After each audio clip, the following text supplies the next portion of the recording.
When I was back in Australia visiting my family just now, I saw a news story which has stuck with me as Jews the world over continue to process the Bondi Beach Hanukkah attack. You may have seen many pictures from the days that followed of the mounds and mounds and mounds of flowers that were placed respectfully and lovingly as tributes at the Bondi Pavilion close to the site of the incident.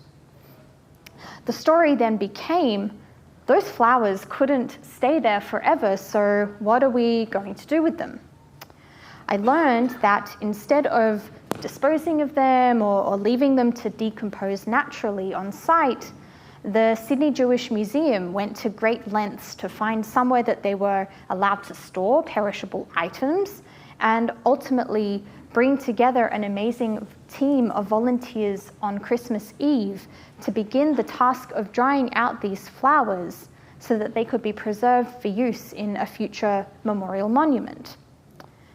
So what I want to highlight here is the effort and precision that goes into such a project that I read about.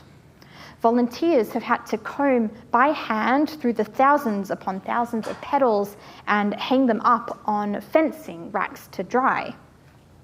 So in addition, the flowers are also being ironed and pressed or encased in silicone to be incorporated into the artwork, depending on what type of flower and what condition they're found in.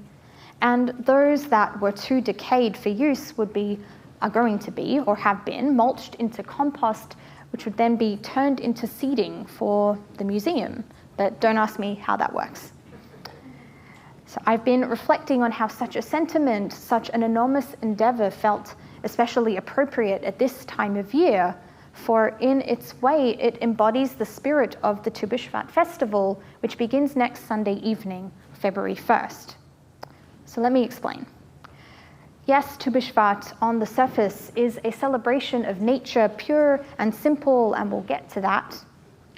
However, it is also a reminder of what nature has to teach us about the fragility and preciousness of life and the power and potential of creativity to help us find meaning and fill gaps when we find ourselves vulnerable, where we don't know where to turn.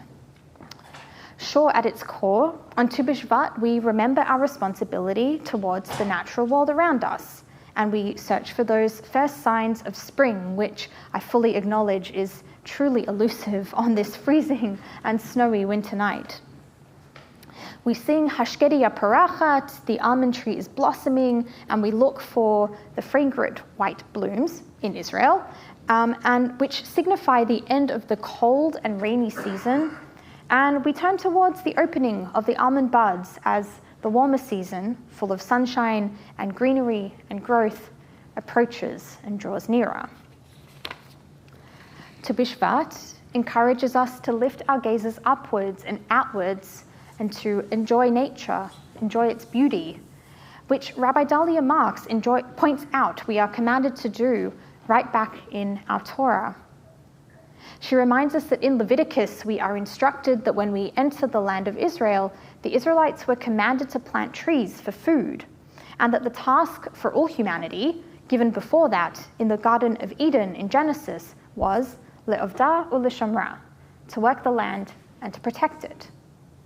We are to till the land and tend to it as its guardians and keepers, and I posit that there is something beautiful to be found in these lessons of care and responsibility for the physical environment around us.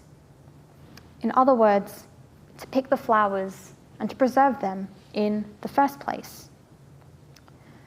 Yet, as we dig deeper, our Mishnah reveals a further element of Tu B'Shvat, that whilst nature is beautiful, that while nature might be beautiful, it is fragile, and we are as part of nature, are fragile as well.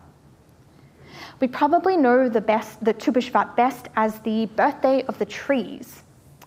This idea comes from our Mishnah, where more accurately, Tu B'Shvat, which is the 15th day of the Hebrew month of Shvat, is designated as the date from which the age of agriculture was calculated, hence birthday of the trees. What this means is that it is actually critically important because it has applications not just for the world around us, but for us as humans, for when we are to perform certain mitzvot and rituals. For example, some trees need to have matured for a certain number of years before its fruit can be picked and eaten in order for its produce to be considered kosher. Another example, we also need to know when the Shemitah year, the 7th year of rest, the sabbatical year, where the land is left to lay fallow. We need to know when it begins and ends to be able to observe that mitzvah in the time-bound way that we're instructed. Moreover, the rabbis would legislate details about how to give various gifts to the needy based on these calculations, such as the pe'ah, which are the intentionally ignored corners of the field that are left during the seasonal harvest, and which served as a kind of land tax given by property owners that was their contribution to taking care of those around them who were less fortunate than they. So in other words, this festival goes much deeper than merely being about the trees. The roots of it go much deeper. Tu B'Shvat becomes equally about the fragile ecosystem it represents, in which we recognize the need for the anchor of ritual, because not to do so would leave us, well, uprooted. And to recognize the existential fact that each of us has the potential to be vulnerable too. In turn, we are taught to be creative and responsive by planting stronger roots that enable us to withstand the trials and tribulations of what life throws at us. Similarly, these flowers preserved from Bondi remind us, or at least remind me, of our most fragile moments in a world that is, admittedly, full of existential dread and anxiety and anguish and full of endless challenges all around. Yet in time, they will serve as a reminder of what laid those flowers there in the first place. Not the attack itself, but the love, solidarity, community, the learning and compassion, and the hope for change that have followed. I want to conclude with a story from the Talmud about a well-known character called Honi HaMe'agal, Honi the Circle Maker. He's journeying along a road and he sees an elderly farmer planting a tree. Honi asks, "How long will it be until this tree bears fruit?" 70 years, replies the farmer. 70 years, Honi says? Why are you bothering to plant it then?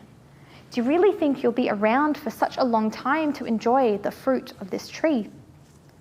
And the farmer responds to Honi, "No, but just as my ancestors planted trees for me, I too am planting trees for my descendants."